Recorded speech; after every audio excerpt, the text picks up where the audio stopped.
سڵاوتان لێبێت و ئەم کاتتان باش بینێرانی خۆشەویستی تەلەڤیزیۆنی کۆمەڵە بە گەشتیاوڵەکانی سەرلەبانی ڕۆژی پێنجشەمبە هاتوونێتەوە خزمەتان سەرەتا سەردێڕی گرنگترین هەواڵەکان. ناڕوونی چارەنووسی هاوڵاتیەکی بەندکراو لە شاری سنە،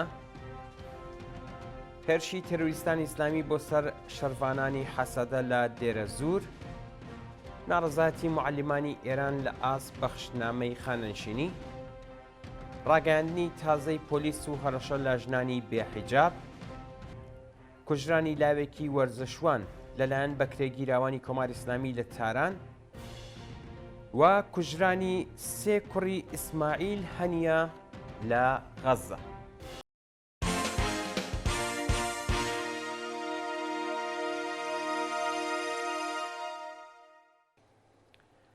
درێژەی هەواڵەکان. پەیمانی نێکردنەوەی دادخوازانی مەهاباد لەگەڵ ئاواتی گیانبەختکردووانی شۆڕشی ژینە.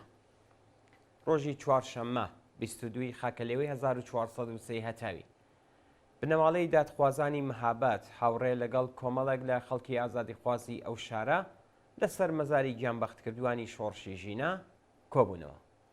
بە پێی راپۆرتەکان بنەماڵەی گیانبەختکردووان زانیار ئەبوبەکری، شۆڕش نیکنام و شاهۆ خزری لە قوربانیانی سەرکوتی وەحشیانی کۆماری ئیسلامی لە شاری مەهاباد هاوڕێ لەگەڵ ژمارەیەک لە خەڵکی ئازادیخوازی ئەو شارە لەسەر مەزاری ڕۆڵەکانیان کۆبوونەتەوە و بەڵێنیان داوە درێژەدەری ڕێگای پرشانازیان بن. ناڕوونی چارەنووسی هاوڵاتیەکی بەندکراو لە شاری سنە.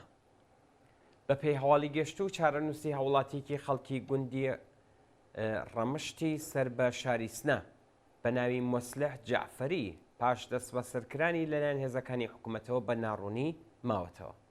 بە پێی زانیاریەکان مۆسلح جەعفەری لە سنووری بازرگان لەلایەن هێزە ئەمنیەتیەکانەوە دەست بەسەر و بۆ شوێنێکی نادیار ڕاگوێزراوە. بە وتەی سەرچاوەکانی هەواڵ برایەکی مۆسلح ناسراو بە هەڵۆ لە وڵاتی تورکیا لەلایەن پۆلیسی وڵاتەوە دەست بەسەر و ڕادستی کۆماری ئیسلامی کراوە.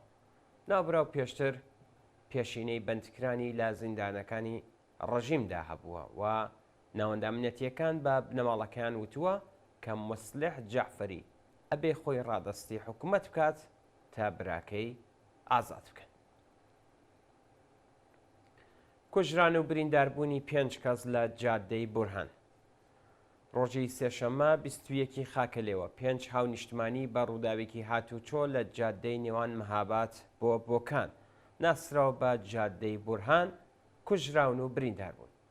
بە وتەی پۆلیسی هاتوچۆی مەهاباد ڕووداوەکە لە نێوان دوو ئۆتۆمۆبیلی سەواری لە جادەی بورهان ڕوویداوە و بەو هۆیەوە هاوڵاتیە گیانی لەدەستداوە و 4 کەسی دیکەش بریندار بوون. جێگەی ئاماژەیە کە جادەی بورهان بە درێژایی 65 کیلومتر لە پڕمەترسیترین جادەکانی ئێرانە کە ساڵانە دایان کەستەیدا بەهۆی خراپی ئەو ڕێگا و نائیستانداربوونی ئۆتۆمبیلەکانی بەرهەمی نێوخۆ دەبنە قوربانی. هێرشی تێروریستانی ئیسلامی بۆ سەر شەروانانی حەسەدە لە دێرە زوور. ڕۆژی چوارشەممە 22 خاکەلێوە تێروریستانی گروپی حەفەل هێرشیان کردە سەر هێزەکانی سووریای دموکراتیک لە دێرە زوور، بەڵام بە ئامانجەکەیان نەگەیشتن. بە پێی ڕاگەیاندنی هێزەکانی سووریای دموکراتیک تێروریستانی ئیسلامگەرای گروپی حەفەل هێرشیان کردوتە سەر سەنگەری هێزەکانیان لە دەوروبەری دێرە زوور و شەڕهاتۆتە ئارەوە. لە ئاکامیە و پێکدادانەدا 2 تێرۆریست کوژراون و 5 کەسی دیکە بریندار و بەدیلگیراون. ناڕەزایەتی موعەلیمانی ئێران لە ئاست بەخشنامەی خانەنشینی.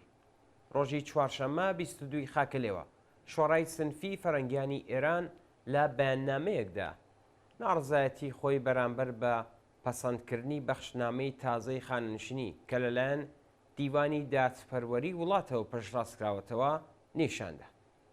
لە بەشێکی ئەو دادخواستەی کە لەلایەن موعەلیمانەوە ڕادستی دیوانی دادپەروەری کراوە هاتووە، بەخشنامەی وەزارەتی ئاموزش و پەروەرش پێشەوانەی مافی موعەلیمانە و کاتی خانەنشینی زۆربەی موعەلیمان لە ماوەی ساڵی خوێندنەوە و لە ساڵانی ڕابردووشدا هەر بەو شێوەیە بووە فەرەنگیانی ئێران هەر کاتویستویانە خاننشین کراون.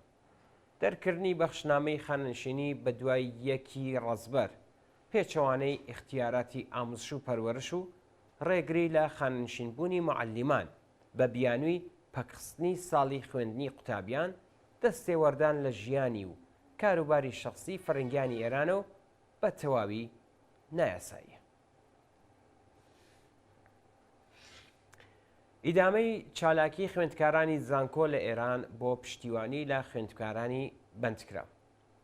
بە پێی ئەو وێنانەی لە تۆڕە کۆمەڵاتیەکان بڵاو کراوەتەوە، خوێندکارانی زانکۆکانی زەهرا و ئەلامەی تەباتەبایی بۆ چەندمین ڕۆژی بەردەوام بە بڵاوکردنی تراکت و پۆستەری هەستی ئەمیری و زیا نەبەوی خوازیاری ئازادی بێشەرت و مەرجیان بوون.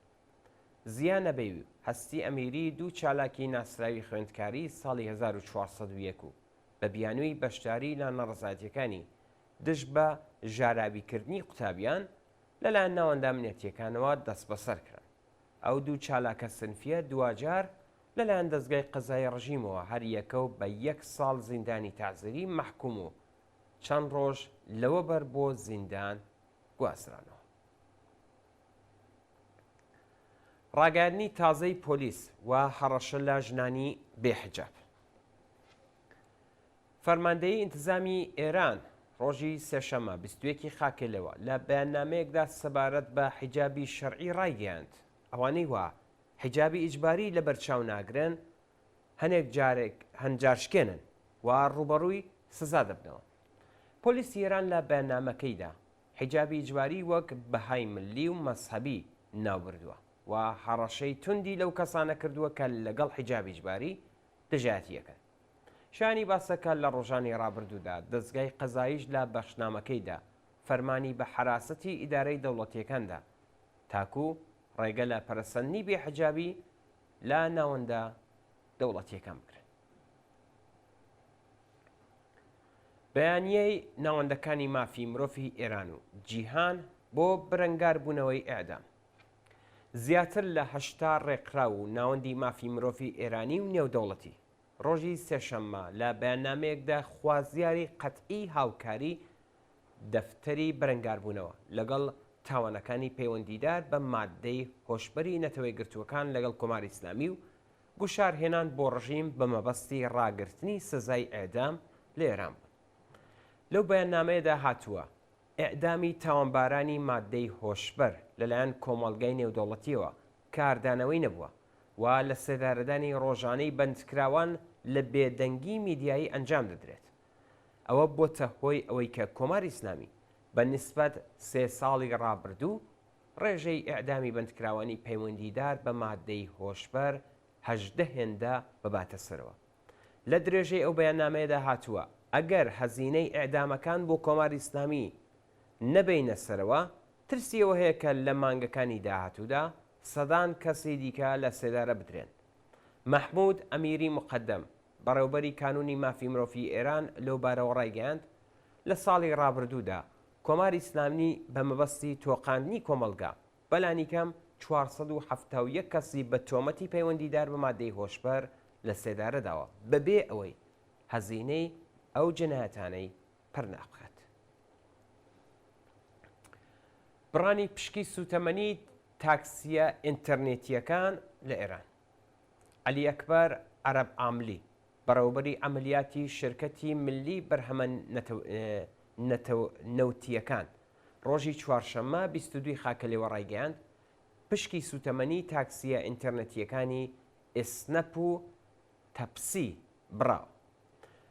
ئەو بەرپرسەی ڕژیم بە ئاماژەپێدان بەوەی کە ئەم ساڵ پشکی سوتەمەنی تاکسیە ئینتەرنێتیەکان نادرێت ڕایگەیاند شرکەتی ملی بەرهەمە نەوتیەکان لەو بارەوە تەنیا بەڕێوەبەری بڕیاری دەوڵەت بووە و فەرمانەکە لەلایەن ئەوانە دەرنەچووە. ئەوە لە حاڵێکدایە کە شۆفێرانی ئسنەپ وێرای بڕینی پشکی بەنزین ناچارن حەقی کۆمسیۆن بدەن و نرخی کرێکانیان زۆر کەمە و لە دۆخێکی دژواردا ژیان بەسەرەبن.